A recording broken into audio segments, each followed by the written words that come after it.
देखिए व्यक्तित्व विकास मेरे लिए मतलब ये है कि हम टीचर के साथ साथ हम लोग व्यक्ति भी है एक अलग से और टीचिंग करके आप गुस्सा हो जाते हैं, दिन सारे अच्छे नहीं जाते हैं, कभी कभार अच्छा होता है। तो उन सब से हम खुद अपने बारे में क्या जान पा रहे हैं, खुद कैसे समझ पा रहे हैं कि कौन सी चीज़ मुझे खुद ज़्यादा खुश करती है, कौन सी चीज़ मुझे समझने में या समझाने में, खुद बच्चों को डेवलप करवाने में कौन सी चीज़ों की ज़रूरत है मुझ में। तो इन सब का जो मिश्रण है मुझे लगता है वो व्यक्तित्व विकास है मेरे लिए।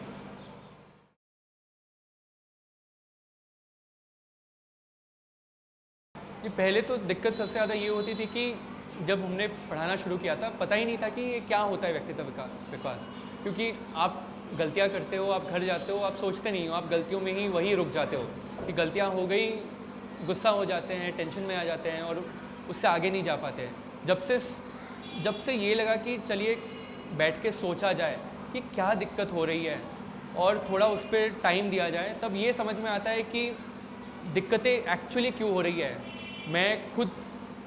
मैं उसके लिए कैसे रिस्पॉन्सिबल हूँ, मैं उसको कैसे चेंज कर सकता हूँ, और ये थोड़ा टाइम लगता है समझने में।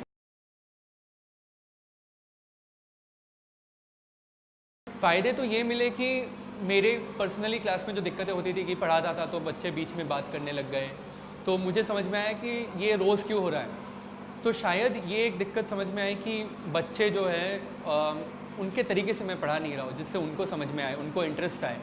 दूसरी बात ये है कि मुझे समझ में आया कि बच्चों से शायद उतनी दोस्ती हुई नहीं है कि वो मुझे सीरियसली मेरी बातों को माने। प्यार से बताया जाए तो बच्चे सुनते हैं, बट वो हो नहीं रहा था। तो ये सब चीज़ें जब मैंने इन पे सोच विचार किया और बच्चों के साथ बैठ के बातें शुरू की, तो मुझे क्लास में बहुत इसका प्रभाव मिला। बच्चे सुनने ज़्यादा लग गए, बच्चों का इंटरेस्ट बढ़ गया पढ़ाई में, और उससे मेरे क्लास में मुझे दिक्कतें कम हो गई। धीरे धीरे मैं बच्चों को वैसे पढ़ा सकता था जैसे मैं चाहता था, क्योंकि वो मेरी बात सुनने लग गए थे, मानने लग गए थे।